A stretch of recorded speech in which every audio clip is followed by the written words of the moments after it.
At the back. Okay, well look, I stand between you and a bar or whatever day job you've got to get back to, so I'll get started. First of all, thank you for coming at this time in the afternoon to talk about standards. I guess that means the coffee and the chocolate was flowing this afternoon, or maybe you actually really have a deep interest in standards. So my name's Sarah Marsh. I work for EY. I look after, that's Ernst & Young for those of you that are a bit older. I look after our digital and technology health consulting work and work predominantly with NHS England, trying to help them help you get standards in place and so on. So my mission in life is to make the NHS more efficient and more patient-centric. And interoperability is really, for me, at the core of that. So everything technology-enabled has interoperability somewhere stuck in it as a thorny problem. Today, I found it fascinating and really, really motivating to see how much progress so many ICSs have made. And I think I've spoken to a few of you who've all agreed that it's incredible what people have achieved, but it feels that a lot of what they've achieved is in spite of many, many problems, rather than because of some of the things that should be there for us nationally and that would make things a lot easier. But 2024 feels like an exciting year. So if you're trying to drive integrated care, we've got now shared care records across the country. We've nearly got EPRs across the country, or at least we've got contracts in place for most of them. Pretty much everybody now has access to some sort of patient portal. There's some research out in the foyer where we researched consumer attitudes to sharing data, and the trend on that's really beginning to shift. So I think we've got patients and community groups beginning to be on our side. And then finally, of course, the government's announced that the next government are going to give us lots of money. So what was it, 3.4 billion after the election will be made available for digital transformation. However, I'm concerned that our progress will be limited and will continue to be slower than all of us would like if we can't solve the real crux of the issues around interoperability. So for me, there's two fundamentals. One is that we can talk the same language, so data standards fundamentally, and that we can share the information in a meaningful way. And the second is about the pipes, because it's no good having data that could connect, we actually have to connect it up. And I think I've heard a number of regions today that have expanded from one ICS, they've built out, they've collaborated with a couple of ICSs, but they've all acknowledged that their borders are constraining them, and whether their issue be that they're with one provider, someone else is with another technology provider and the two don't connect, or whether it be that they can't get onto NRL fast enough, or maybe it's just that their data just is in formats that they can't draw out. Everybody seems to be suffering from some of those blockers at the moment. But the good news is that there's work happening across the country on both standards and architecture. So later this year, we're going to see standards come under legislation, which I think is something that shouldn't be necessary, but frankly, there's nothing like a stick at the end to help people focus. And it's not just about sticks for suppliers and asking them to work differently. It's about making sure that as the centre, we get our act together and we make standards easy to follow so that everybody can comply if they want to comply. And then the other thing that I think we'll see at some point later this year is publication of a national blueprint for what will the architecture be in the future, so that people can start to plan with confidence about what NRL will or won't provide, and what other solutions the centre might be able to provide to help to connect up the shared care records. So I think that's all really encouraging. And to talk about this in a bit more detail, I'm joined by a team who worked out they've got 80 years experience. Now, I wasn't sure whether they were including my 25 years in that or not. They were, okay, right. So between us, we've got over 80 years experience. I think it might be a bit more, but we'll go with that. And there's three very different perspectives. So we've got Lorraine Foley here, who is the CEO of PRSB. So for those of you that aren't close to what PRSB, they were set up a number of years ago to be an independent body, really to set standards and to help organisations conform to them, driving adoption, driving conformance of the standards. Then I'm joined by Shane Tickell, who is chair of Tech UK's Health and Social Care Council, and he really brings a perspective from across the tech industry, not only his own organisations that he's worked for, but also what other suppliers are telling us is blocking them. And then, certainly not the least, but the last, Gary McAllister, so one of London's CIOs, has been instrumental in driving the One London connectivity and really driving differences in care pathways there, but has also been valiantly trying within the centre of NHS England to gain agreement and to bounce ideas around about what is the right way to provide the pipes and the plumbing that will actually allow us to connect that data. So Gary's going to be bold today, share some ideas, and I think what we've agreed is no one's leaving the room until we've got an agreement. So if you want to go to the bar or get on a train to go home tonight, we have to get on the same page. So Lorraine, can I ask you to come and talk about standards a little bit?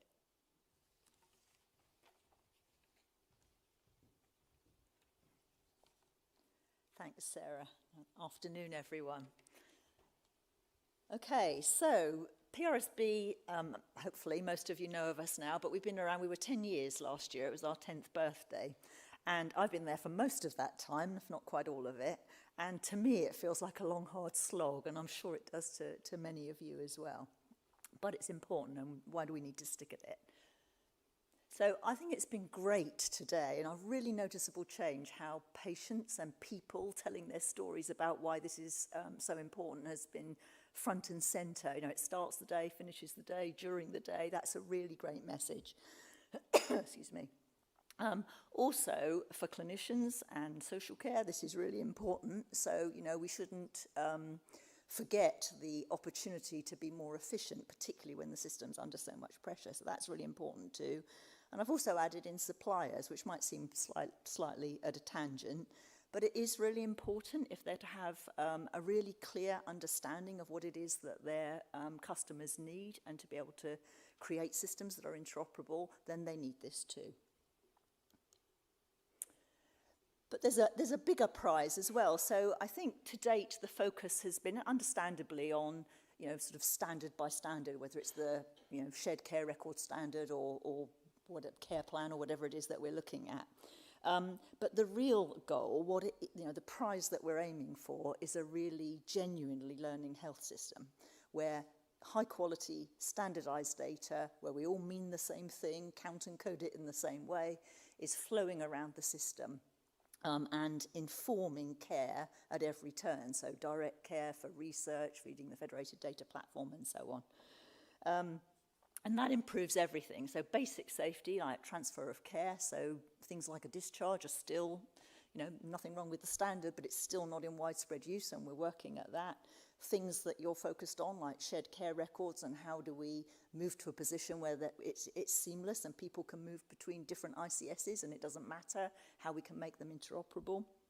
And things like the federated data platform and how, you know, AI, decision support, any of those things are immeasurably improved by standardized data. So that's what we're aiming for.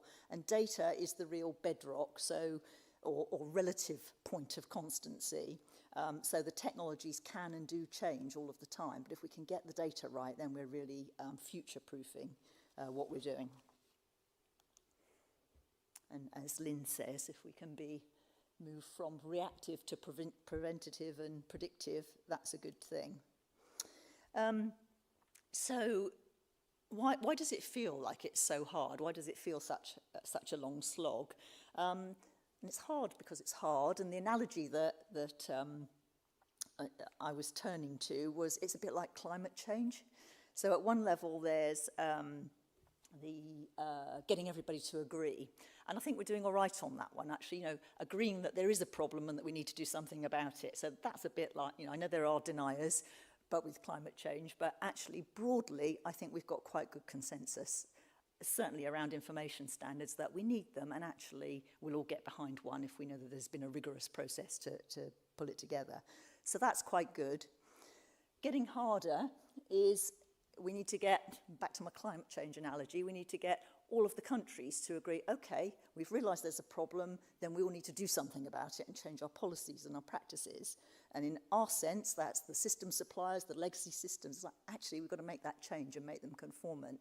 And it's not easy, is it? Because we're starting from quite a messy landscape to start with. If it was a blank page, it would be easy. And then finally, back to my analogy, if we really want to make the change, then actually we all have to start living and behaving and being different. And that's the great opportunity with standards. When we get to that point, that we're not just replicating what we used to do on paper digitally, but actually we're reinventing and transforming radically the way that care is provided. That's when it gets really exciting. And so I feel like we're filling in the dots in the background, but it is going to get exponential as we do this. And I'm completely, as Sarah was saying, in awe of things that people in ICSs and with shared care records are achieving. I can see it really, really hard, and overcoming those barriers and getting things done and getting good results is phenomenal. And our raison d'etre as an organisation, we exist to produce really good standards that everybody buys into and to get them implemented. And so I wanted to just take a moment to assure you that how hard we're working on that we're continuously working on the standards and how to improve them and how to make them easier to implement. And just a few of the things that are on there. So we've developed new standards where we need them. I know we talked about social care a lot at this meeting last year. So we haven't actually developed new social care standards, but we're working with others that are and trying to fill those gaps. Common model, so PRSB standards are all predicated on common components, you'll be pleased to hear, so things like medications and demographics or whatever. But actually this is wider. We've just started work on a common model that underpins, brings consistency across all standards, whether that's OMOP for research or collections or direct care or whatever it is. You're not feeling the effect of that yet, but you will. That's a really good move for the longer term and will reduce a lot of the noise and distraction, I think, in the system. The CIS, that's Core Information Standard, which is the basis that the shared care record is based on. That's what all the ICSs are working to. The first iteration of that was 2021, so it's been around for 3 years now and was needed improvements because it's changed and evolved, as you would expect. And not time to go into the detail, but we'll be publishing that in June. I think it improves it a lot. It tries to get that balance between what new stuff should go in against let's not make it too big and unmanageable. Making it smaller, taking out some of the repeating data that isn't needed in there. We've looked at pathology, recording of pathology tests to align with the ISN for pathology, how medications are recorded and so on. So important changes there to look out for.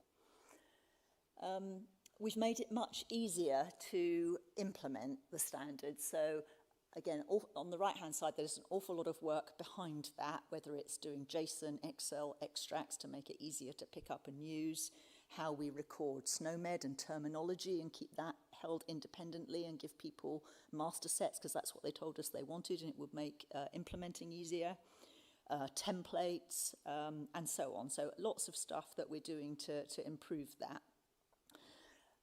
And at the bottom, what we're doing to try and do our bit in moving forward implementation. So our partner scheme is working with software suppliers to basically accredit their conformance with standards. And we've got a really impressive range of suppliers signed up and, willing, really helpful, wanting to work with us on this, and an increasing critical mass of suppliers who are now conformant with at least one standard. That is changing the landscape. I know there's more to do, but that is really helping and moving things forward. And we're also doing things to support provider organisations directly or ICS systems directly. So things like toolkits you can find on how to pick up the standards and how to implement them, really practical guidance on our website increasingly. But we're also working directly with several of you. So things like, in Suffolk and North East Essex, we're working with the ICS there. We're working with Better in London on their implementation of the care plan. And sometimes what people want is just a bit of support and advice. Sometimes it's a diagnostic of how far are we from the standard. And sometimes they want conformance, actually. And we had proudly, I think last month, the first provider, a mental health trust, being conformant with the care plan, which is a really big achievement, so that's great. So my important message there is, we are here to support you. If you want help and support, please get in touch. There's a button on the website or mail us anyway, whatever works. And we'll always listen and respond where we can. And I didn't want to miss the opportunity to just correct a few misunderstandings. Very often it can be frustrating that people, we've been around for a while and people will comment or think, how PRSB used to operate, and it would be what we used to do 8 or 9 years ago. So it's important to correct that, mostly because, if it's not corrected, it gets in the way. It's another of the barriers that Sarah talks about. So I'll just run through a few of those. This is a key one. Standards are too big and unwieldy. And they are big, and we have been reducing those by taking out some of the unnecessary information that I mentioned earlier. But we don't apologise for them being comprehensive and best practice, because the experts who use the data have told us. However, we absolutely recognise that we're on a journey. All of us are on a journey here. And the important thing is that we get started on the journey and that standards are achievable. So for all of our standards, we've defined a clinically validated definition of what is good enough here in terms of the data that's collected, the business rules and so on, what's good enough for this standard so that people can get on and get ahead and improve over time. Second one is around the International Patient Summary. So just to be really clear, we really support that. We think it's a good thing, the International Patient Summary, but it's a different thing to a shared care record. And sometimes there's confusion about that. So the International Patient Summary is for urgent care, cross-border, minimum information set that you need. Shared care record is a much more comprehensive thing about, in a sharing situation, what's the information that you need to know, what's the right level. So my point is that they're different beasts, and it's sometimes a bit of a misunderstanding, I think, that people think it's either or. Just quickly, you might not be interested in the international standards bit at all, but it comes up a lot about international standards. And of course we should follow international standards. It doesn't even need any debate. Of course we should. I could say, we're not doing that well at getting, working to standards across all of the UK, but the principle is absolutely right. You wouldn't get an argument there. The misapprehension to an extent is how much we do that already. So the core information standard and all PRSB standards are predicated on ISO 13606 in the same way that the IPS is and CONSIS and various other things. So it is based on that. Things like diabetes, we've worked internationally to get the consensus around some of the information that we're recording there. So my point is, it's I think we're not the poor relation in this. In some cases, we're doing really good work. That is leading, world leading, and we should be proud of that. So it's a slight misapprehension that someone somewhere has got the answer. I don't think they have, and I think the UK has a major role to play in it. And lastly, Sarah was talking about the pipes earlier. And there is a lot of focus on the technology. People talk a lot, particularly technical community, about fire profiles or whatever it might be. And obviously that's important. And the point I'm trying to make here is that we need both the content, the water that's flowing in the pipes, and the pipes to be right. Because if you're a clinician, you won't understand what's going on or what you're meant to do from a fire profile. It needs to be understandable. If you're a system designer, you need it to understand it in a human readable form about what is it that you need to implement and what's it meant to do. But I think others might talk about this later. I think there's been good progress on that in terms of all these different elements that all of you need to pick up and work with as a package, coming together and getting more alignment with those and making that working easier. Finally, I just wanted to say a few words about conformance and why it's important, rather than self-assessment, which has tended to be the trend over the years in the NHS. So conformance, and really knowing that your conformance, independently assessed and with evidence, is absolutely key, because without that level of testing, then standards aren't really worth a great deal. It's, so what kind of thing if you can't be really sure of that. If we do have conformance and we're convinced of that, then it creates predictability, it creates trust. It means it takes the uncertainty out of things like procuring a EPR or whatever it might be. So really important. And also for suppliers, it means that they can understand exactly what is it that they need to do to meet their customers' needs, but also to cover their liabilities. So conformance is important. That's our partners, who are suppliers who are partners that I mentioned before. And as I mentioned, we work with them on conformance, and that is a growing body now of conformances, filling in the dots. And if we can get to that critical mass there, then I think my hope is that it gets exponentially easier, and the interoperability that we're all striving for starts to fall into place a little more easily. Actually, the other thing I meant to say on that is with digital social care, if you want more evidence of that, not time to go into it now, but have a look at what digital social care have done on that and how that's really moved the market in terms of supplier conformance. So the legislation that was mentioned earlier, I'm sure you're all aware of that, and you know the key things. Compliance is mandatory, financial penalties, and public censure. Ooh, quite heavy duty. So that's good, and you know, legislation I think definitely has its place, and it's probably time that that happened. And it's absolutely certain that if there's one time that you need to be absolutely sure about conformance and had to have evidence of it, it's if you're defending it in court, which is ultimately where this could lead. But the message that I want to give you about that is, you know, if the legislation comes in next year, not to wait for that. It's a really poor use of time to just think, oh, well, that's coming and that'll sort it. The really smart move, I think, is to get on with it now and get, you know, push suppliers to be conformant, get local systems conformant, with legislation just being the backdrop, because if we have to use it regularly, then I think that won't be working. That won't be good news and won't be working as it should. And lastly, so one of the messages I've picked up from the conference generally, not surprising, is about kind of, can we get everybody pulling together, pulling in the same direction?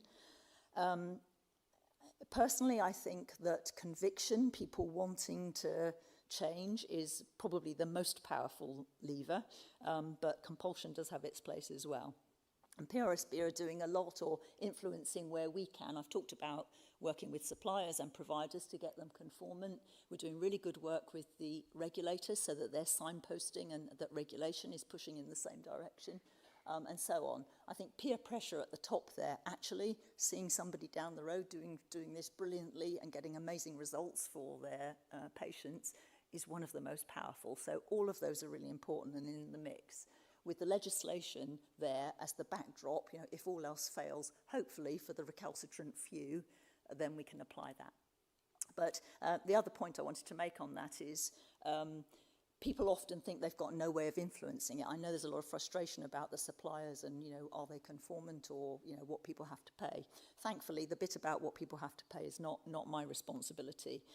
But I would say that of the suppliers that I put up earlier, one of the things they'll say to us most consistently that most impacts what they do is customer demand. So even just asking your supplier or potential suppliers, are they conformant? What evidence can they show you? If we were doing that in numbers, it really has an impact.